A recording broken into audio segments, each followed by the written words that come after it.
Welcome to Easy Learning. Exercise number 121. If you wish to write at a high rate, you must read and master the rules so as to follow them fully and be able to apply them on all occasions. I feel that you cannot fail to fall into the true and right way if you will only try. The race is to the sure and not to the strong. Do not tarry by the way.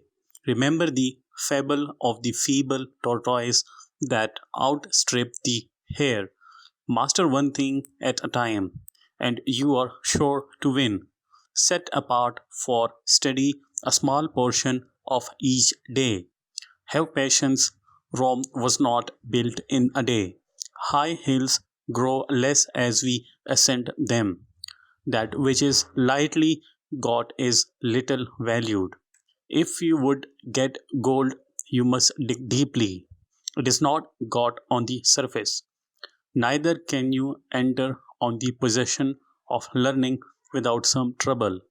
If you would obtain a high position, you must not be beaten by what is difficult.